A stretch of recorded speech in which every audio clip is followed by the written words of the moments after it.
ఇప్పుడైతే బీ తోటలకి అయితే వెళ్తున్నాను. ఎంతైతే బీ వచ్చేస్తుంది. ఉదయాన్నే పిక్కలు అయితే ఏరాను. ఆ పిక్కలను అయితే కుక్క చేసి వదిలేసాను. పండ్ల నుంచి అయితే పిక్కను వేరు చేసి ఆ పిక్కలు అయితే తీసుకురావాలి. మొత్తానికి తోటలకి అయితే వచ్చాను.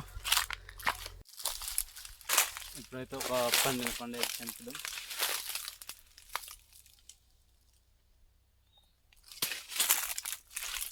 పండు అయితే పండింది. ఇప్పుడైతే ఇది తినేసి చూస్తున్నాం.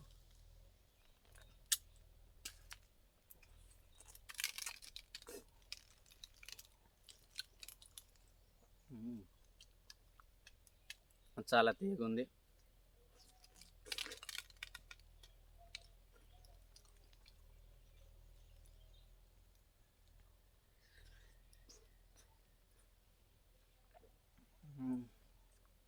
యాపిల్ పండు లాగా ఉంది. తినడానికి చాలా తీయగా ఉంది.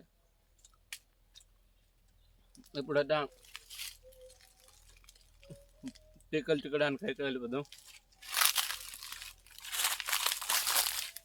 మొత్తానికైతే జీడిపళ్ళ దగ్గర అయితే వచ్చాము. ఇక్కడైతే కుప్ప అయితే చేశాను. పండు నుంచి పిక్కని వేరు చేయాలి. పళ్ళు అయితే జల్లేయాలి. ముందుగా అయితే పిక్కలు అయితే చిక్కుదాం.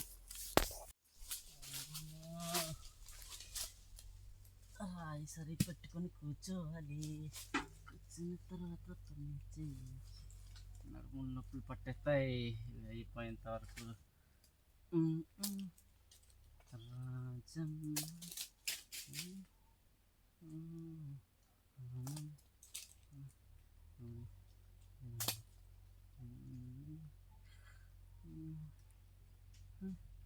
ఈరోజు పిక్కలు ఇవే. ఇక్కడ ఈ పళ్ళు నుంచి తీసినవి ఇంకా ఉన్నాయి. అమ్మ వచ్చిన తర్వాత అయితే పిక్కలు అయితే చిక్కుతుందిలే. నేను ఇప్పుడు జీడి ఆకులు తొడవడానికి వెళ్తాను. కిందన చెట్ల కిందన ఎక్కువ ఆకులు ఉంటాయి కదా. పళ్ళు అయితే లోపల అయితే ఆకుల లోపల అదే పడిపోతే ఆకుల మీద కప్పేస్తాయి అన్నమాట, గాలి చేస్తే. అందుకు ఇప్పుడు జీడి ఆకులు తొడవడానికి వెళ్తున్నాను. జీడిపళ్ళు కాసిన చెట్లు మాత్రమే ఆకులు అయితే తుడుస్తున్నాము. ఇప్పుడైతే ఈ చెట్టుకైతే ఆకులు అయితే తుడుద్దాం. ఒక్కొక్క పిక్కలు కాసినట్టుంది. కిందనైతే పళ్ళు అయితే చూడండి ఎలా పడిపోతున్నాయి. ఆకులు లోపల అయితే ఉండిపోయినాయి.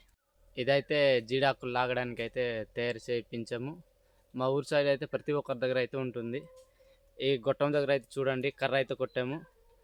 ఎందుకంటే ఇది ఆకులు లాగడానికి నిలబడి లాగేవచ్చు. కంటిలోనైతే ఈగలు దూరిపోతున్నాయి. ఎండ ఎక్కువ చేస్తుంది కదా.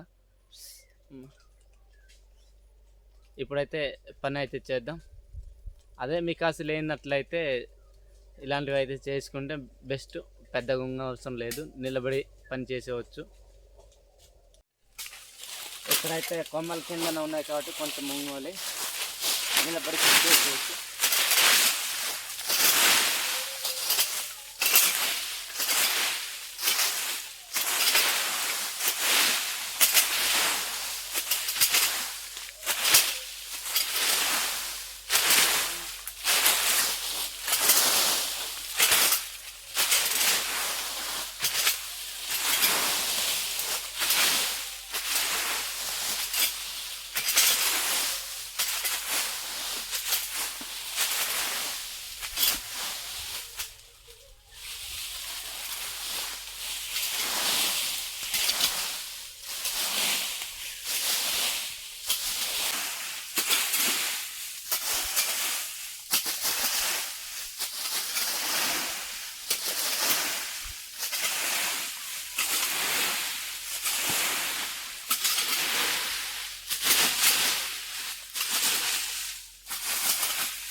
చెట్టు కిందనైతే ఆకులు తుడిచేసరికి ఇలా ఆకులు అయితే కొంచెం అయితే తగ్గాయి. ఎందుకంటే రాళ్ళు ఉన్న కూడా కొంచెం కొంచెం ఆకులు అయితే ఉండిపోయాయి. రాళ్ళు ఉండడం వల్ల